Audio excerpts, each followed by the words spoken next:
There we go. Okay, so recording on. So hi everybody, I'm Julie Slavinsky. I'm the Director of Events at Warwick's. So we are here tonight to celebrate the launch of Chaz Smith's book, Reports from Hell.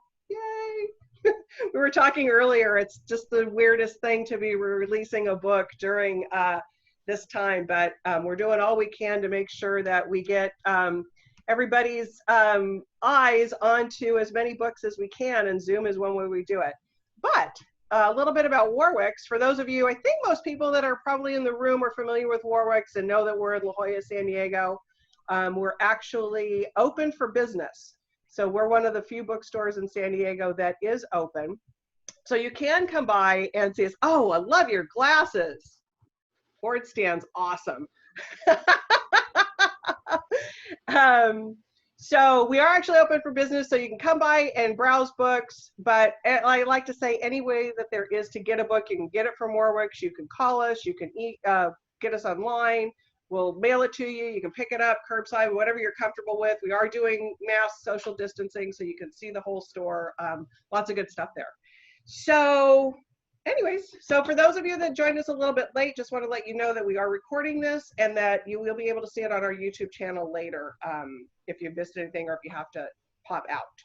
So let's talk a little bit about who Chaz is. Chaz, we always love hosting you at the store for your launches. Oh, it's my favorite bookstore in the entire world. Thank you. And it's always so fun to have. It's always such a great night. So we're hoping to virtually make it another great night for you here.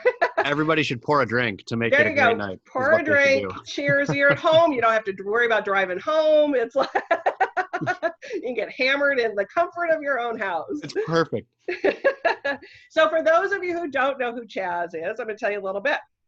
He's the author of Cocaine and Surfing and Welcome to Paradise, Now Go to Hell, which was optioned for television by Fox 21, which is Homeland and Sons of Anarchy, with producers at Television 360, Game of Thrones, and a finalist for the Penn Center USA Award for Nonfiction.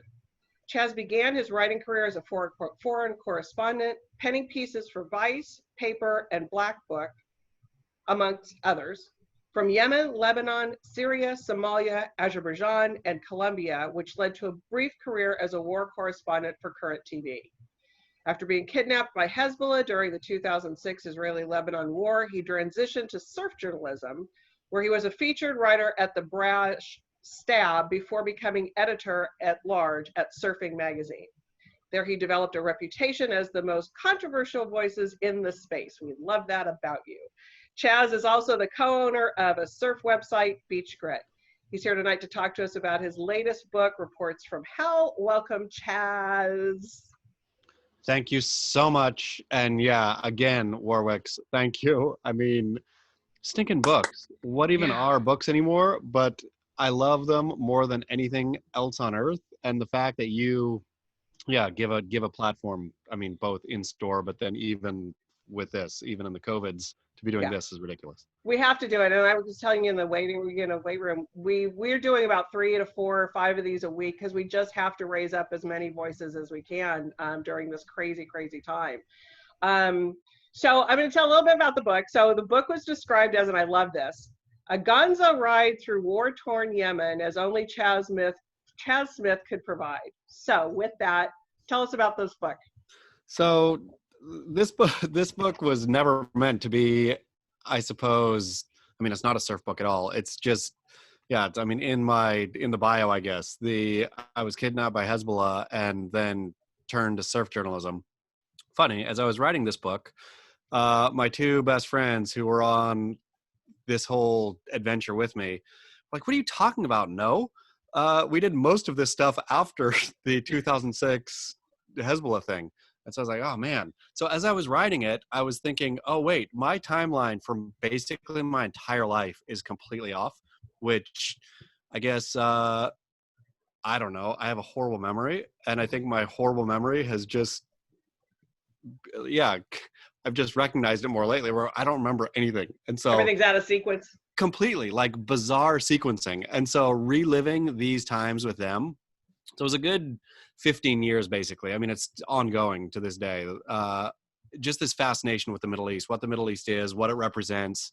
Particularly, I mean, all of our kind of, I think, interests got started. So this book is basically me and my best friend Josh and my best friend Nate, where we all kind of came into falling in love with the Middle East as kids, and then met up in college, and then just started thinking, well, why sit here and love the Middle East? Let's go. And particularly after 9/11 happened, where there was this idea of, I mean, I'd studied in Egypt prior to 9/11, and Josh had done a bunch of time over there prior to 9/11 too. But 9/11 was kind of the catalyst of, wait a second, uh, these people are now considered the enemy, Mm, and this religion mm, is evil. And what does all this mean? Like, all of a sudden everything got shaken up. And so this was okay, instead of just reading the news about it, let's go actually experience it ourselves and see what this means, what it means to be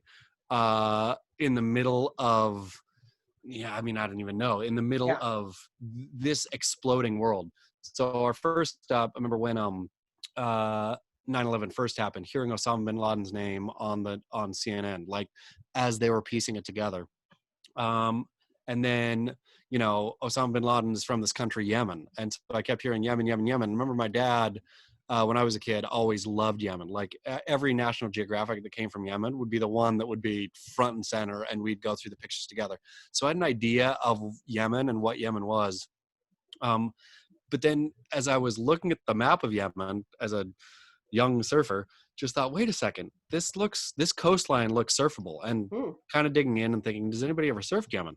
Nobody'd ever surfed mainland Yemen. So we just thought, okay, let's go. So figured out how to do it. And that basically led to an ongoing, I mean, we were just in Djibouti not that long ago trying to fish out or smuggle a sailboat out of Yemen over to Djibouti and all. I mean, just these adventures with these two guys, and then this cast of characters, like more guys who would drop in and out, and just, I don't know, experiencing this world and this thing that was so, I feel in the COVID era, right, we forgot that, oh wait, Islamic radicalism was the scary thing. Right. Now, And you were you know traveling in the middle of it, in the middle of that. precisely in the middle, I mean, right when it was happening, I mean, we Right. just, with Al Qaeda and all of it as it was going, I mean, meeting Al Qaeda operatives and, Hezbollah and Al Aqsa Martyrs Brigade, all these sort of terrorist organizations that got really billed here on the news.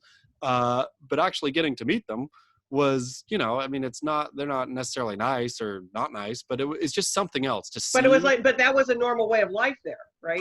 Precisely. And just to Yeah. see what this looks like on the ground kind of felt, it's just what we had to do. I mean, to me, it felt like it, like, just this is a new narrative. This is an alternative discourse that, for us at least, the West was riding on top of this thing that was happening. And so to be there on the ground and get our own perspective. And then again, my perspective ain't no, Josh is a scholar and Nate's a scholar. I'm no scholar. So to be able to sort of party in this, obviously partying looks a lot different when you can't drink, and et cetera, et cetera, et cetera. But being But able, even being a surfer, because is there a surf culture there? there's not at all. There's Right. nothing. Lebanon has some, but Yemen had none, right? And so we were the first surfers that anybody had ever seen, obviously. And they would sit on the rocks kind of and watch us do our thing, but then realizing even all of this is just absolutely absurd. Like, the absurdity of, yeah, maybe we think, what they do is absurd or difficult to understand. Surfing is the most absurd thing ever. And we're doing this in front of them thinking, yeah, we're killing it. Look at it. Look at how we're crushing it. And they're kind of like vague. Oh, yes. What are you guys doing on the Yeah. water? That's okay. But nobody was like, you know, overly So were thrilled they by it. joining in with you at all? Would any of the locals like join in, or Kids, try and learn? kids would at some stops, like, kids would come running out and try to hop on the board and stuff, and that was fun. But usually they just kind of sit passively and watch it. Like, it was kind of their weird, look at what is this bizarre white person entertainment? And they would watch it and then just shuffle off and go about their daily lives. But yeah, the I think surfing is such a weird, I don't know. It's such a bizarre vehicle, a non-threatening vehicle, I think, to get to see other places and meet other people and learn other things, because surfing itself doesn't carry any baggage other Right. than being something flippant and shallow, right? And so Some at people that, wouldn't agree with you with that. Some people take it very. I mean, the people who take surfing seriously, I'll take it up with them all day, every day. It's the silliest thing. I mean, in La Jolla, I know it's the most serious thing, but that's what makes La Jolla beautiful, is the fact that La Jolla takes surfing as seriously as anywhere makes La Jolla completely bizarre.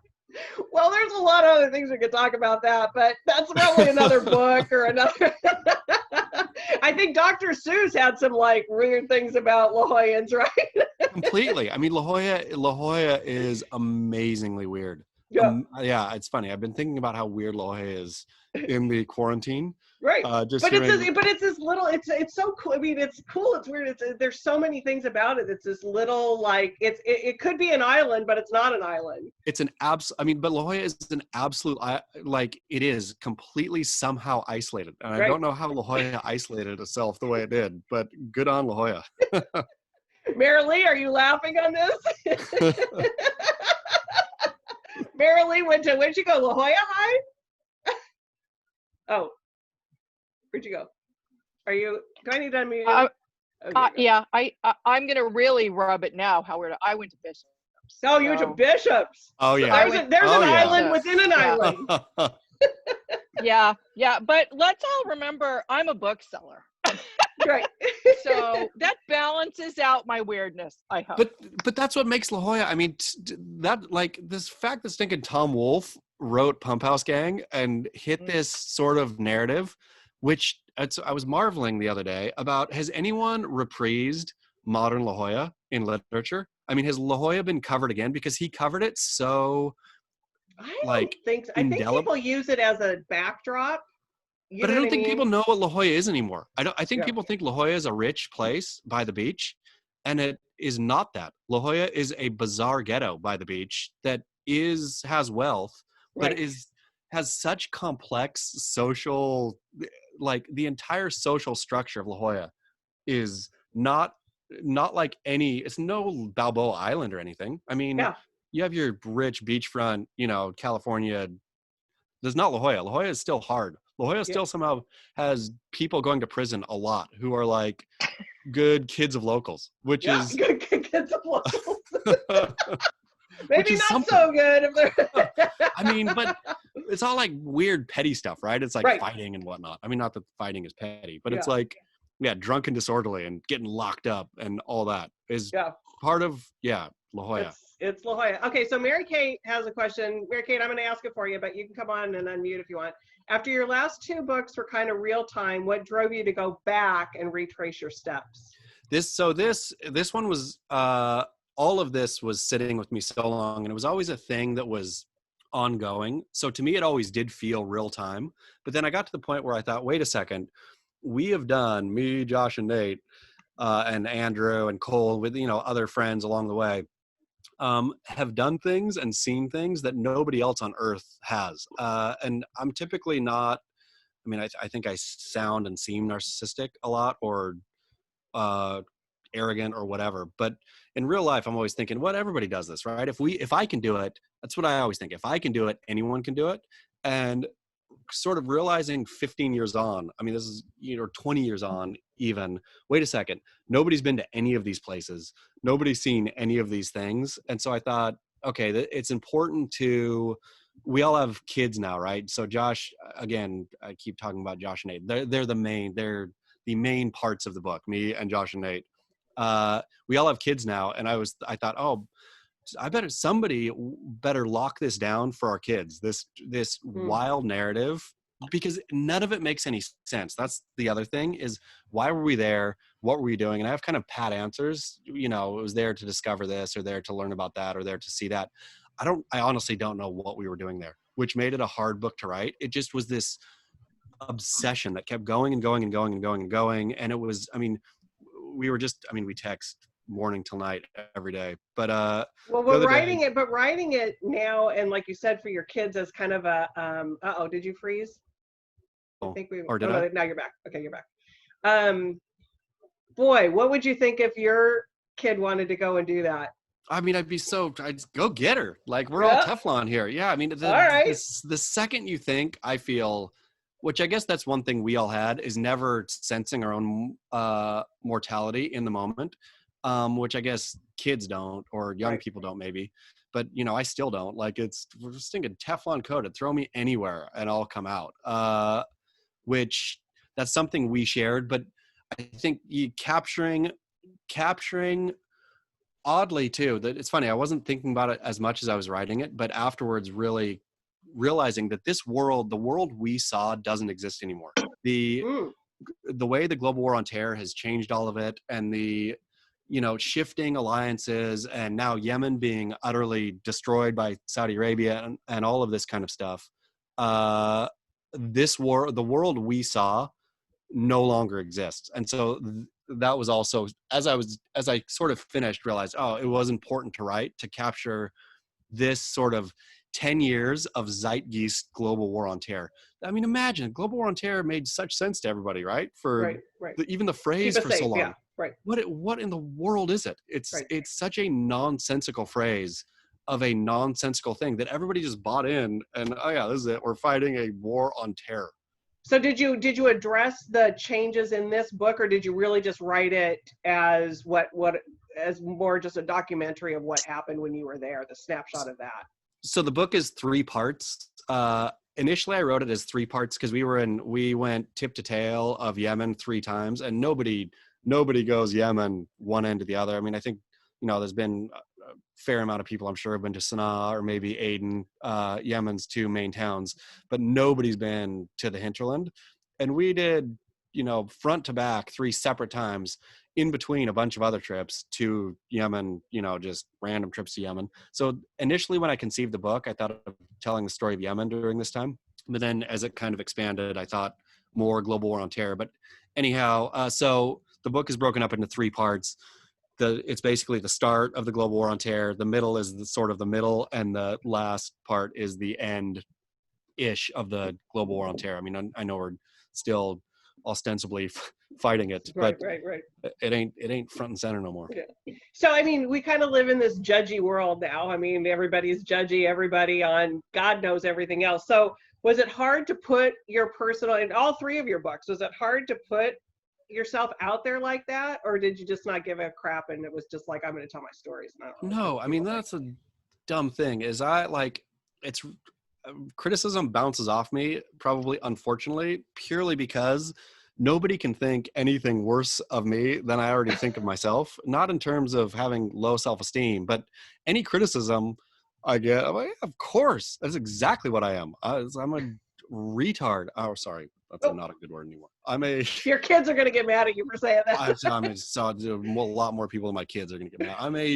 I am not a bright person, and I'm just sort of stumbling through life, seeing what I see and doing what I do, and that's what it is, right? And so yeah, anybody can say anything about me, but nobody will surprise me with a negative comment, Yeah, so you unless it's don't just, care about the, I mean, it was just like, but you just felt this compulsion that you need to get those stories out. I mean, on this one especially, this was Yeah. all going to disappear, and it was a unique. It was even hard for me in the moment. I mean, this book was hard for me to write. It was hard every single day. Usually I love writing. This one it was difficult. It was a process because it meant so much to me, and I wanted to capture it well. And I felt I was capturing it for Nate and Josh too, right? Like I was not, I mean, I told them, you guys both have to write your versions of this too, because I cannot be the record bearer Did of you ever this. consider collaborating with them to do it For as sure. I a, mean, yeah, yeah. I mean, and they collaborated with me throughout this, right? Like I was yeah, banging off them every minute of every day. Wait, what was the date and what was the town, and did we see this guy here or did we meet that guy yeah, there? I mean, nonstop. But I still trust that they will write their manifestos of this time, and yeah, theirs will be better than mine. But mine will be funnier. yeah, for sure. But that's the thing, and like you said, it's one of those things where it's like we all have like what we think or what our memories are, and our versions of the truth, you know, and so It's so bizarre. I really thought mine was right. Like I thought that we had gotten nabbed by Hezbollah and 2006, and that was it for me. And then I went on and did whatever I did. And so I wrote an early rough draft with basically that as the flow, and sent it to Josh and Nate, and they were both like, no, what are you talking about? We were in Yemen then in 2007. We were in Yemen in 2010. It just went on and on and on. Like, I was like, oh, oops. Yeah. That So wasn't what that year one were yet. you? What year was the Hezbollah incident? The Hezbollah was 2006. That was the 2006. 2006. Yeah, which Okay. thankfully I actually had a date with that since it was an actual war. But the rest of it was just mush in my mind of stuff. And it's stuff that funny. I haven't, preparing for this, I haven't read the book or even skimmed it since probably the last edit, right? Like I skimmed it, the last edit, but I was really only looking for major mistakes. So I haven't thoughtfully perused it in a while. And I did today, before this, and I was snorting vodka out of my nose, laughing at some of the stupid stuff we did. So it's still funny to me. I love that's fantastic, and that's the thing that we like to talk about the book, but not too much because we want people to buy the book. So and I usually put the link in, but I'm conducting the interview today, so I just want to let everybody know that head over to Warwick's. You can buy the book. We've got them in stock. So we want to make sure that had to do our little plug on that too. And I also want to remind people to ask questions either in the chat or unmute yourself and join in the conversation. And I see that Mary Kate is really not Mary Kate who's watching. It's somebody. So I saw Mary Kate pop her head in. You can unmute yourself if you want.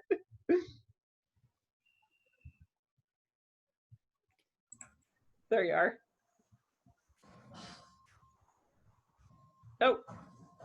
Oh. Julie, I'll chime in. Chaz, first book, North Shore versus Hezbollah, which was more concerning, the treatment from Dahui and Eddie Rothman or treatment from Hezbollah? I mean, like truly, and I've thought about this a lot because I wrote it flippantly that Dahui was scarier than Hezbollah, I felt. And so I pondered it since. Still Dahui. Like, I think the terror, not the terror, but like the what can go wrong feeling that you get, not that Hawaii is my own soil, but, the United States is. And so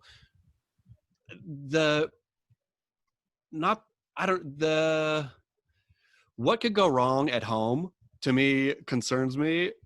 Not that it concerns me, but it concerns me far more than what can go wrong in the Middle East. The Middle East, I feel like it's a party of chaos. And so nothing's ever going to go wrong as long as you don't believe it is. And if it does, then you're dead. So, who cares at that point? I mean, I don't know, the layers of the trouble you can get into in Hawaii. And, not that, getting in real punch out situations with serious heavy Hawaiians, sure, it'll probably just be physical pain that lasts shortly. But there's something more difficult for me to navigate about that than full on chaotic, Middle East Hezbollah terrorist stuff. That's wild, because you would think just the opposite, that it's like, okay, I'm on American, so I feel safer for some reason, some way safer, but yeah.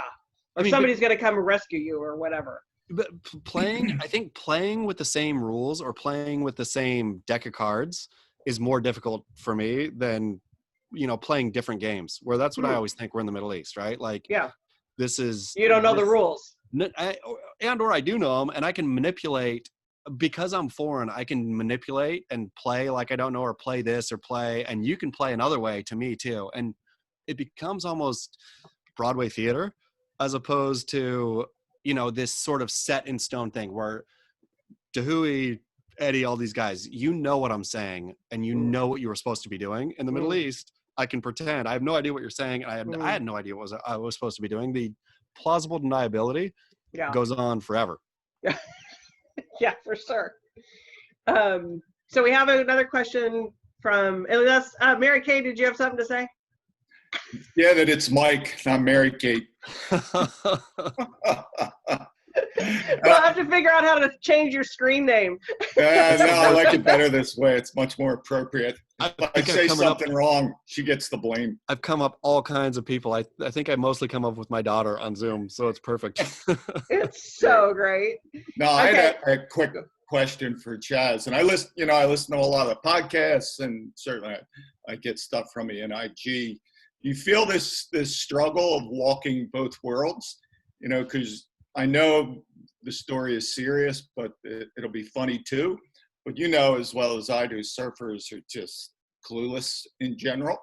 And is it a topic that in the thousands of podcasts that you do that you may want to focus on one? Could you get Derek to go down that path with you once? I mean, for sure, to be serious with Derek, to be serious, any of us, right? To be serious with Derek would be, we're always just, it's surfacey, flippant, laughy, jokey. And I think Derek and I get serious with each other, but never publicly, right? Which is part of the whole dance, is never, ever, ever let him stick anything on you, kind of. So it's always this deflect and, jive and deflect, sort of. But jiving and deflecting perpetually doesn't create a lot of room for being serious. Where I totally do struggle with that, of feeling I do almost to the point, almost doing this so long that I forget that I'm actually supposed to say something. And when I get checked in, wait a second, you can say something, like remembering how to say something. So this book was a real struggle, partially that, right? Of always jiving and dancing and playing, never taking anything seriously, but realizing certain things are meant to be taken seriously. And so trying to take them seriously in still a playful way, but giving room for the weight was again, this book was the hardest thing I've ever written. And a lot of it was that. It was doing my friends justice and also doing topics like, to be glib about 9/11, right? Which is my typical thing, but it's not a glib. Thousands of people died. It not only in New York, but the catastrophic results in Afghanistan and Iraq. Now, even leading into Yemen, where stinging Houthis, Yemen is getting utterly destroyed. Still, I feel on the tail of this, at least acceptance of, we can go after terrorists, right? What is a terrorist? Who is a terrorist? Fairly just that ill-defined. definition is yeah.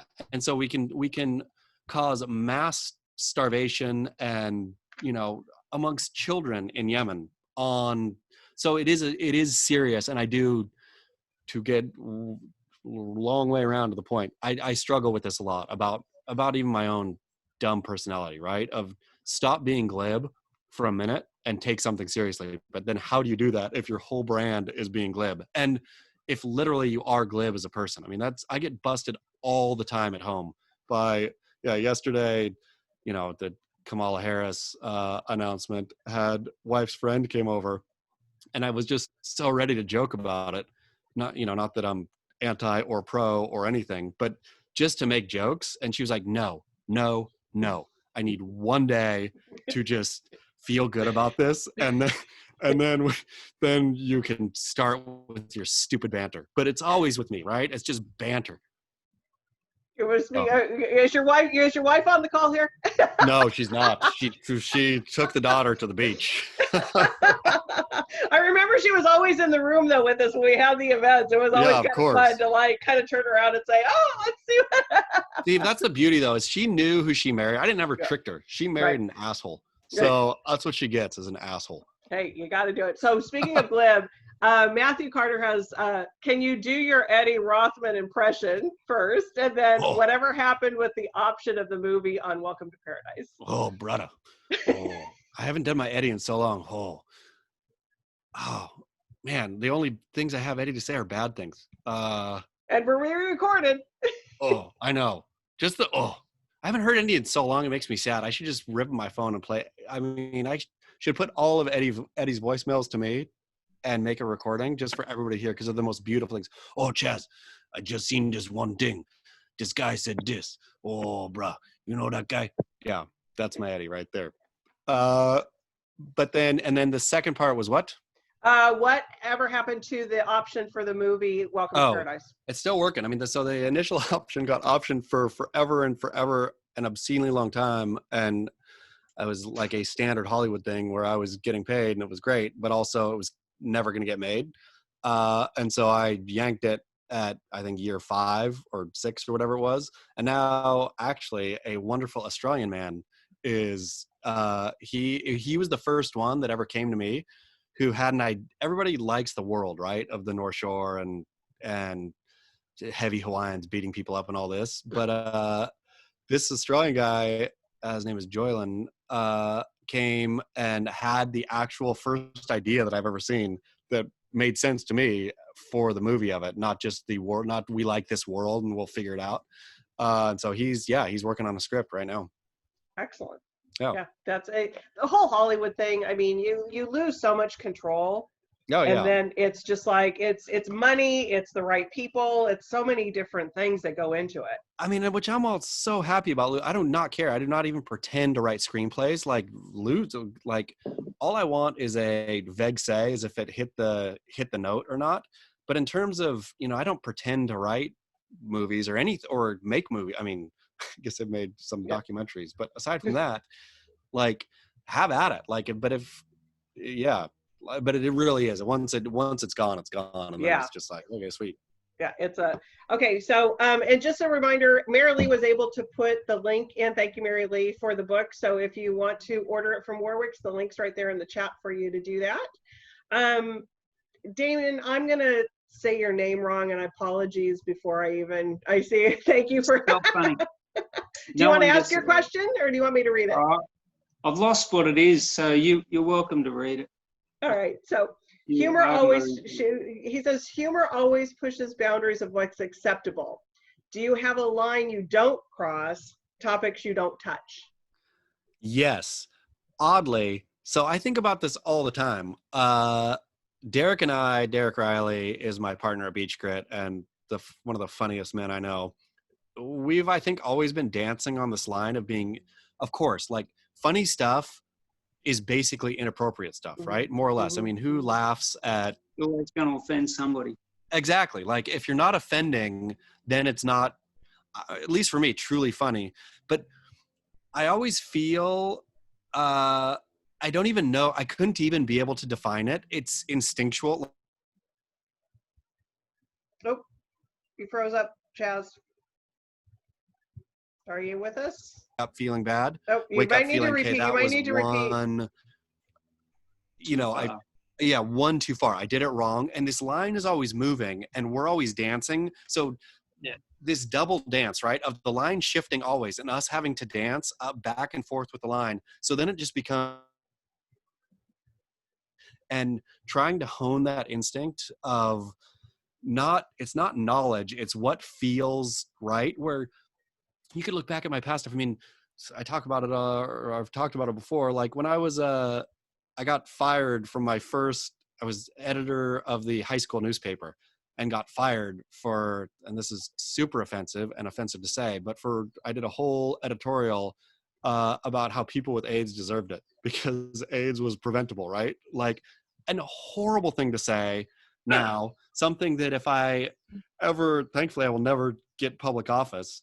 But that was the line at my 16, 17-year-old self that I felt, you can't, cancer just comes on you, but AIDS you can prevent, wear a condom and bloody, don't use drugs. And like in my 17-year-old mind, I felt real solid about the reasoning, but I would never, ever do anything like, obviously not that now, but there's just this perpetual moving line. And so then you're always stuck at some point on the wrong, or you're not stuck in the present on the wrong side of the line, but your past will eventually be stuck on the wrong side of the line. And so even thinking about that kind of stuff of thinking, okay, my naive 16-year-old self, of course I could get canceled for that.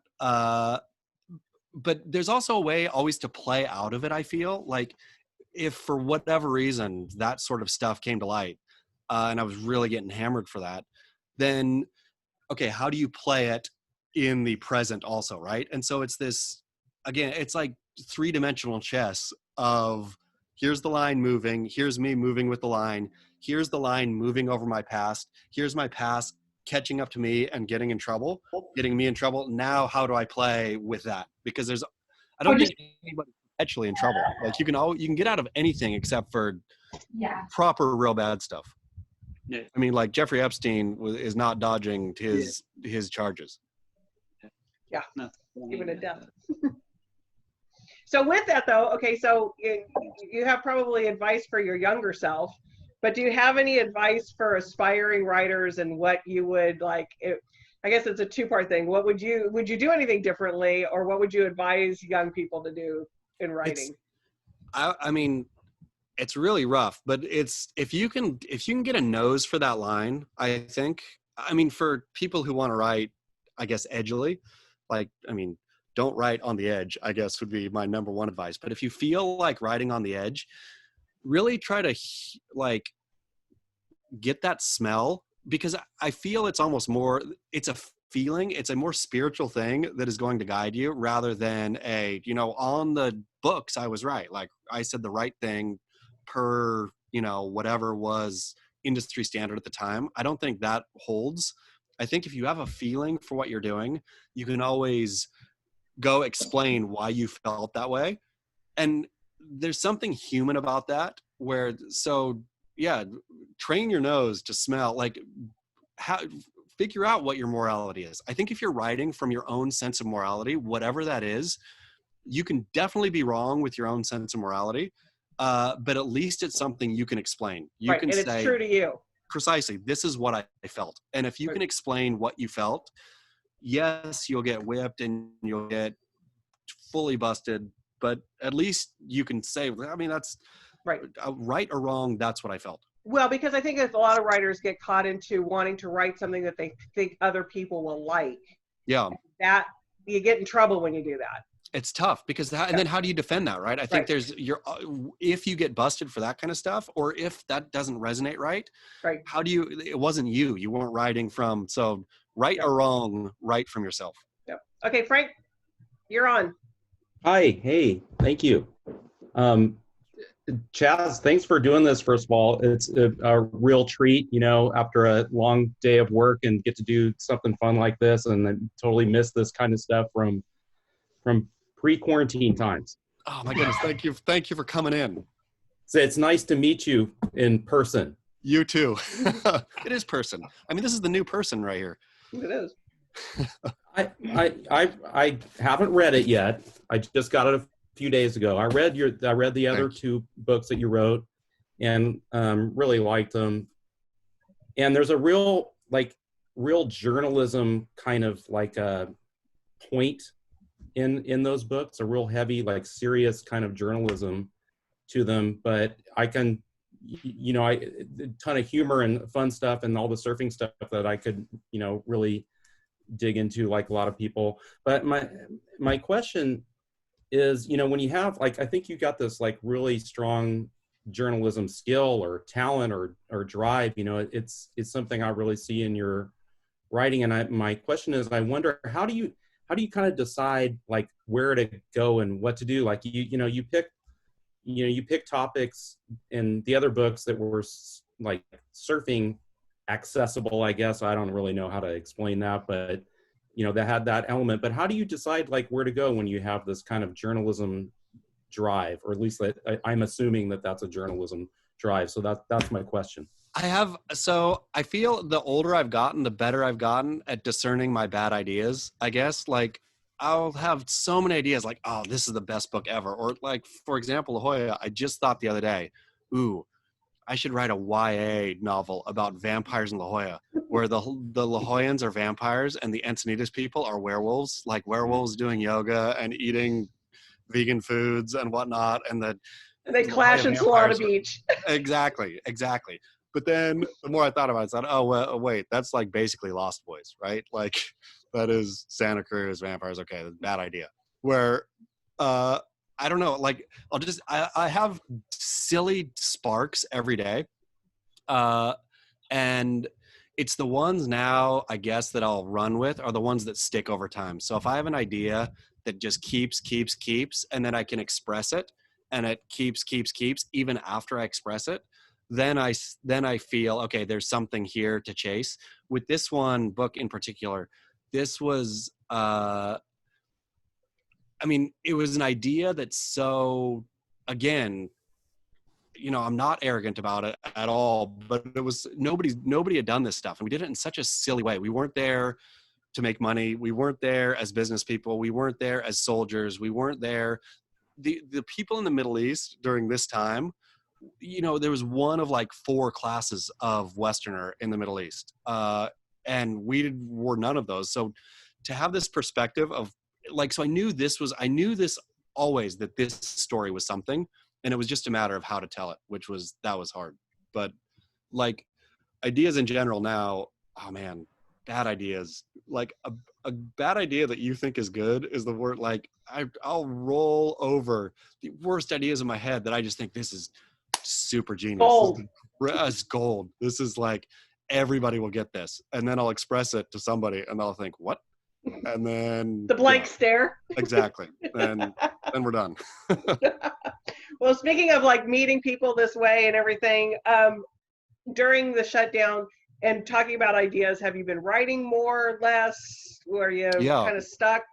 Well, for the first time in my long 3-book career, I had the next book sold before this one came out. So which was weird to kind of shift back to this. So I'm a third done with the next one right now. So I'm very, very, and that's the dang thing. I love writing more than, I mean, flipping the computer open and sitting there and putting the headphones on and just moving those words around. It's, writing is my favorite thing on it. I would rather write than, I've said it, you know, I think before, like I'd rather write than surf. I'd rather write than do anything. Do you write every day? Are you just yeah. like every day, no matter what? Oh yeah. I mean, I was between Beach Grit and I'm writing all day, start to finish every day. It was funny that I have a beautiful 18-year-old daughter who is just going to be on her way back from Arizona. She's on soccer scholarship, and Pac-12 just got shut down. So she literally just got out and is coming back. But she is not very, I always kind of thought she just imagined she's my stepdaughter, but my daughter now, been her stepdad for 10 years. So I think that counts. But yeah, she's yours. Yeah, she's mine. So, but she told my wife before she left, one thing I like about Charlie is his work ethic. And I've always thought I had the worst work ethic, but she just said he's up first thing in the morning with the computer open and I don't stop until night. But I never think about it just because it's what I love. It's the place I want to be, is writing. So and that's the thing you always tell your kids, and you tell everybody, is like, do what you love if you can. Oh man, you know, I can't stop. Like I will write the dumbest books until 4 people are buying them, and I'll still be writing them because it's what you love. Yep. Okay, Rick has a question. If you were to go on an adventure of that nature today, where would you go? Are there any places where you can even get into that kind of stuff anymore? Yeah, I mean, so Yemen, it's funny. Once Yemen started falling apart a couple years ago, like when Saudi Arabia was really pressing, and I have such a deep love for Yemen, and I thought, I got to get back there. Like, it's all happening in Yemen again. And so reached out to Josh and Nate again and said, hey, let's get the band back together. Let's do this. And they were like, absolutely not. Nothing is worse than this kind of disgusting look at me, you know, whatever. It wouldn't be helpful to the people. It would be draining resources. It would be going and making a dumb scene, you know, for no real end. And I thought, oh yeah, this kind of war tourism is, which we never did, right? We were always trying to tell a story or do something. There was never any war tourism. I think war tourism, even the idea came about after we started doing this stuff. But, you know, that's just, so then I thought, okay, no, you're right. But I mean, still the Middle East, I wish I was in Lebanon right now. I mean, you know, as soon as I saw, you know, and, you know, not to be glib, but thoughts and prayers to all the Lebanese. I mean, that's a horrible, horrible situation. But I wish I was in Beirut this very second. So anytime something happens in the Middle East, I wish I was back in the Middle East. And was oddly planning Beirut or Lebanon was one of the places. So wife and I were looking, you know, school here is canceled basically, or it's online only, whatever, in Encinitas. And so thinking, where could we theoretically go? Lebanon is one of the ones who is accepting or was accepting Americans. So we thought, let's go to stinking Beirut.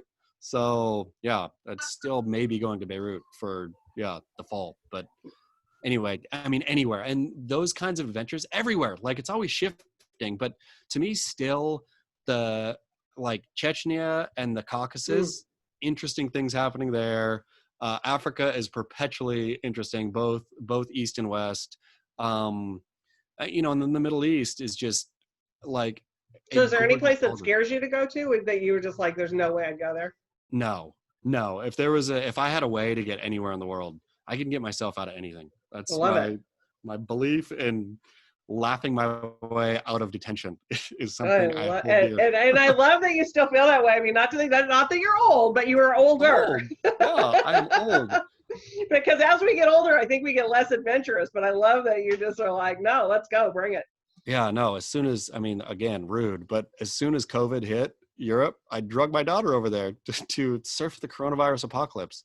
And in retrospect, that seems, again, like my high school work, is poorly timed. Where the line is. Where's that line? But I was on the line. I was trying to play with the line. Where's that line? Where is that line going? Yep. So we're running a little bit out of time here. So I got a couple little more fast, fun things. And if somebody else has some quick question, you can go ahead and pop it in the chat. But Blackwood wants to know, is Nate Train actually here? We just see your roof. So. Ooh, sweet. He might be. He might be. He might be real mad to get sussed out, though. Nate Train. The messenger. Hey, he's got his camera on. Okay, so I always like doing some just fun sort of like, okay, let's see let's see a little bit about Chaz. So this is my fun lightning round stuff. So, what was your first concert? First concert would have been a Christian concert, Petra, the Christian rock band Petra. Okay. Yeah. Favorite food? Favorite food, I'm going to go the cashew nut chicken from Bird's Eye or cashew nut pork, from the Bird's Eye in Leucadia. Okay. Favorite Sometimes food. I can never find out enough about people. And one time I did a burger or pizza and they were all vegetarians. And I was like, okay, I got to scrap that question. So now I ask favorite food. Okay. Favorite beverage. Because this one's always I can get tripped up too. Because if you don't drink, then it's Vodka. Vodka. Love it. Best old movie. What's considered old? Oh, let's go pre-2000. Oh, Indiana Jones and the Temple of Doom. There you go. All right. What will be the first thing you do when the shutdown's over? Be sad that I don't get to just cocoon anymore like I do all day, every day. I'm loving this. I didn't realize I was as lazy as I am. It's epic. Yeah. It's it's great. A wonderful world, except for this right here. I mean, God bless Zoom too, but. Okay. Mike, is it instead of Mary Kate? I'm still going to call you Mary Kate. That's fine. Oh, you want to ask it or you want to? Sure, I'll ask it. Look, okay. with your hysterical take on the WSL, would you ever want to go down the path of a bit of an expose on that debacle? I mean, so that's the thing is I truly think as much as I poke at it, then I think, am I poking too hard? Because without the WSL, what fun do we have, right? I mean. See, I know speakers, so I really enjoy when you poke. I mean, even better. Speaker, I miss him so bad as a foil. The foils have gotten, I feel, better and better, kind of. Like Elo is real good, but Speaker was so good. Maybe they're not getting better. Maybe they're getting worse. But I don't want to kick it ever too. I don't want to ever do an expose. I don't want it to go away. I want it to exist, sort of failing forever, just to laugh at. I love that. All right, let's talk social media real quick. Your Instagram, by the way, is fantastic. It's got some of the most unique stuff on it. So do you love, hate it? What do you like about social media? Love it, hate it? I mean, it just is what it is, right? Like it's the way to, I love social media for being able to engage with people that otherwise, how would you engage with them? Mm-hmm. So my favorite part about social media is the engagement, but I'm also pretty bad. So I'm horrible at emails. I'm horrible at all of it, but like, that's what I like best about social media. If people were to follow you, where should they do it? Should they do your Instagram or your Twitter? Yeah, my Instagram. My Instagram is, I don't touch, or I have a Facebook, but yeah, it's all Instagram for me. So yeah, Excellent. @surfjournalist. Okay, excellent. Because yeah, Twitter is like the cesspool. Yeah, I used to do Twitter a lot, and then I forgot the language. It's funny how you have to know the language of a social media, and Yeah. I forgot the Twitter language, and so now I can't. I just there's nothing to do. Yeah, it's a world of its own. But it's like you said, it's part of the necessary. It's hey, this is how we communicate now with everybody. I mean, that's it. Chaz, this was great. Any final words you want to give everybody before we head out?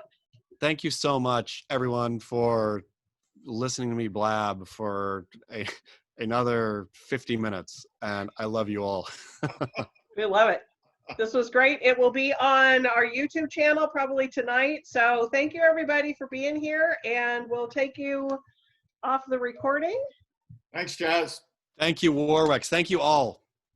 Thank A pleasure. you. All right.